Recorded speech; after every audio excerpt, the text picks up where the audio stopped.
Friends, फिर से उपस्थित हूं आपके सामने एक नए टॉपिक के साथ। और आज का जो टॉपिक है वो है पास्ट इंडेफिनिट। और आप जानते हैं कि आज पास्ट इंडेफिनिट टेंस को हम बताएंगे आपको कि कैसे हम पास्ट इंडेफिनिट के पैसिव वॉइस में कन्वर्ट कर सकते हैं। तो मैं आपको बता दूं कि जब पास्ट इंडेफिनिट का पैसिव वॉइस हम बनाते हैं तो we have to use of if sentence is assertive, तो we have to use of very first object as a subject, then was or were helping verb के रूप में, then not or never we can use, then action third, then object, then other words, then by।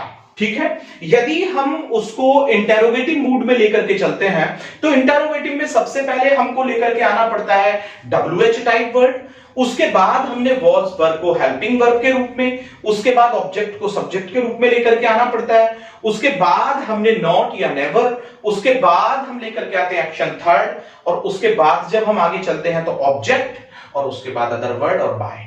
ठीक है। तो चलिए हम इस पर चर्चा करते हैं और आप इसे बिल्कुल ध्यानपूर्वक देखिए ताकि हम अच्छा कर सकें अपने एग्जाम में। तो चलिए हम यहां पर एग्जांपल नंबर 1, मैं एग्जांपल नंबर 1 पर बात करता हूं। और यहां पर जो एग्जांपल नंबर 1 है वो ये कह रहा है कि उन्होंने मुझे डांटा। तो जब हम ये कहेंगे कि उन्होंने मुझे डांटा तो हम इसका एक्टिव वॉइस बनाएंगे दे स्कॉल्डेड मी। उन्होंने मुझे डांटा, दे स्कॉल्डेड मी। ओके। तो यहां पर दे क्या है हमारा, यहां पर जो दे दिया गया है वो तो हमारा सब्जेक्ट है और यहां पर जो मी है वो हमारा ऑब्जेक्ट है। तो हम इसके अकॉर्डिंग यहां पर चलने वाले हैं, और जब इसके अकॉर्डिंग चलने वाले हैं तो मी किस में जाएगा, मी जाएगा आई में। तो आई वॉज स्कॉल्डेड,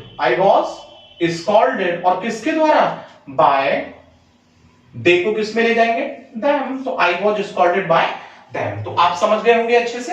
अब चलिए हम एग्जांपल नंबर 2 की बात करते हैं। और एग्जांपल नंबर 2 आपका कहता है यहां पर, एग्जांपल नंबर 2 कि मैंने उसको सड़क पर दौड़ते हुए देखा। तो देखिए यहां पर मैं बोल रहा हूं मैंने उसे सड़क पर दौड़ते हुए देखा, तो आई सॉ हिम, मैंने उसे देखा, आई सॉ हिम। और यहां पर हमें क्या करना होगा, running on the road. Okay, I saw him running on the road. अब जब हम इसकी बात कर रहे हैं तो इसमें हमको पता चला कि जो आई है वो तो हमारा सब्जेक्ट है और हिम जो है यहां पर ऑब्जेक्ट है। तो जब हम ऑब्जेक्ट को यहां पर पहले लेकर के आएंगे तो हम बनाएंगे कि ही वॉज, अब सॉ का हो जाएगा seen, he was seen running on the road, और किसके द्वारा, by me. He was seen running on the road by me, यानी कि मेरे द्वारा उसे देखा गया। तो आप नंबर 2 को भी समझ गए हैं। चलिए अब हम एग्जांपल नंबर 3 की बात करते हैं और देखते हैं कि एग्जांपल नंबर 3 क्या कह रहा है। एग्जांपल नंबर 3 की जब हम बात कर रहे हैं तो हम कह रहे हैं यहां पर कि मेरे चाचा जी ने मुझे कुछ खिलौने दिए। मेरे चाचा जी ने मुझे कुछ खिलौने दिए, तो हम ऐसे ही तो लिखेंगे कि my uncle gave me some toys. Okay ना। तो यहां पर उसने बोला कि मेरे चाचा जी ने मुझे कुछ खिलौने दिए। तो जब हम यहां पर बात कर रहे हैं इसकी, तो अब हम इसे कैसे लेकर के चले, आपको पता होना चाहिए कि यहां पर माई अंकल जो है वो सब्जेक्ट है और यहां पर मी और सम टॉयज ये जो है यहां पर ऑब्जेक्ट है। ये हमारा इनडायरेक्ट ऑब्जेक्ट है जबकि ये डायरेक्ट ऑब्जेक्ट है। तो मैं कई बार आपको समझा चुका हूं। तो चलिए अब हम पहले बनाते हैं किस पर, इनडायरेक्ट ऑब्जेक्ट को लेकर के। तो आई वॉज गिवन और क्या, some toys, I was given some toys. ठीक है, किसके द्वारा, बाय माई और यहां पर क्या कर देंगे हम, अंकल। ओके। तो मुझे कुछ खिलौने दिए गए और किसके द्वारा दिए गए, मेरे चाचा जी के द्वारा। यदि हम इसको क्या करते कि अब हम यहां पर इसमें डायरेक्ट ऑब्जेक्ट लाते तो हम यहां पर करते सम टॉयज, यहां लाते सम टॉयज, यहां पर हमको रखना था सम टॉयज और फिर यहां were, some toys were given some toys were given to me by my uncle. तो चलिए अब हम यहां से आगे बढ़ने की कोशिश करते हैं और एग्जांपल नंबर 4 को देख लेते हैं। और एग्जांपल नंबर 4 क्या कह रहा है उसे थोड़ा सा हम देखते हैं। अब यहां पर बोल रहे हैं कि क्या उस लड़की ने झूठ बोला। अब हम बोल रहे हैं क्या उस लड़की ने झूठ बोला। तो जब हम बोल रहे हैं कि क्या उस लड़की ने झूठ बोला तो हमें ऐसे बोलना पड़ेगा did that girl tell a lie. Did that girl tell a lie. Did that girl tell a lie. तो आप समझ गए होंगे क्या उस लड़की ने झूठ बोला। अब जब हम इसको लेकर के चले, किस में लेकर के चलेंगे, पैसिव वॉइस में। तो देखिए यहां पर जो ऑब्जेक्ट बनेगा वो क्या बनेगा, लाई, और यहां पर जो सब्जेक्ट है वो क्या है, दैट गर्ल।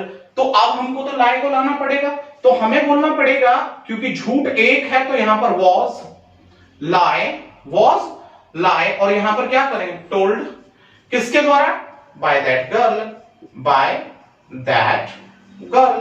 तो क्या झूठ बोला गया उस लड़की के द्वारा। तो आप एग्जांपल नंबर 4 से इसको भी समझ गए होंगे। चलिए अब हम चलते हैं यहां से क्वेश्चन की तरफ। और जब हम क्वेश्चन की बात करते हैं तो क्वेश्चन में हम WH टाइप लेकर के आएंगे क्योंकि हम अभी सिंपल क्वेश्चन आपको बताए हैं। अब हम कह रहे हैं कि उन्होंने ऐसा क्यों किया। उन्होंने ऐसा क्यों किया तो हमें क्या करना पड़ेगा, उन्होंने ऐसा क्यों किया तो हमें यहां पर लाना पड़ेगा why did they do so। why did they do so, उन्होंने ऐसा क्यों किया। तो देखिए यहां पर दे तो हमारा सब्जेक्ट है और ऑब्जेक्ट क्या है, सो, और मैंने आपको बताया था कि सो को हम इट में ले जाते हैं। तो जब हम लेकर के चलेंगे तो हमने अब इसमें क्या करना है, हमने इसमें करना है कि मुझे इसको यहां पर राइट में ही लिख दे ताकि आपको सहूलियत रहे समझने में। तो हमने यहां पर बोलना है why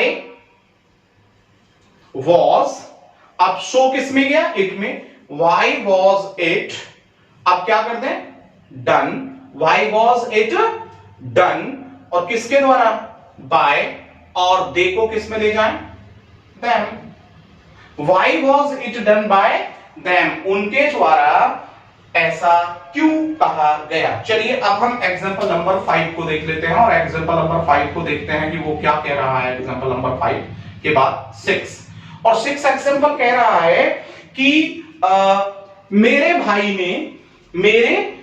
ने कल क्या खाया। मेरे भाई ने कल क्या खाया तो हम यहां पर क्या करेंगे, what did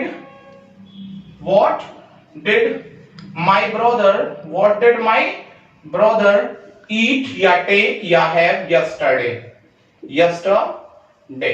ठीक है, तो मेरे भाई ने कल क्या खाया तो what did my brother eat yesterday। तो जब हम इसको यहां से पैसिव वॉइस में लेकर के चले तो हमने क्या करना है, यहां पर ऑब्जेक्ट हमारा ऑलरेडी what है और my brother जो है वो क्या है, सब्जेक्ट है। तो ऑब्जेक्ट को लाना है तो हमने क्या करना होगा, what was eaten yesterday या what was eaten by my brother, और कब, yesterday। what was eaten by my brother yesterday, मेरे भाई के द्वारा कल क्या खाया गया। तो मैं समझता हूं कि आप पास्ट इंडेफिनिट टेंस को कैसे पैसिव वॉइस में हमने कन्वर्ट करना है उसे आप अच्छे से समझ गए होंगे, आपको कोई दिक्कत नहीं आई होगी। आप यदि हमारी वीडियोस को, हमारी इन कक्षाओं को यदि बिल्कुल स्टार्टिंग से देखते हैं तो मैं समझता हूं कि आपको इंग्लिश बोलने में, इंग्लिश लिखने में और इंग्लिश से रिलेटेड जितनी भी एरर्स या फिल इन द ब्लैंक्स या सीक्वेंस आते हैं उन्हें एग्जाम में स्कोर में बदलने में कोई भी दिक्कत नहीं होगी। मैं फिर आपके सामने इसका जो नेक्स्ट चैप्टर है वो लेकर के जल्द उपस्थित हूंगा। तब तक के लिए मैं आपसे विदा चाहता हूं। Thank you.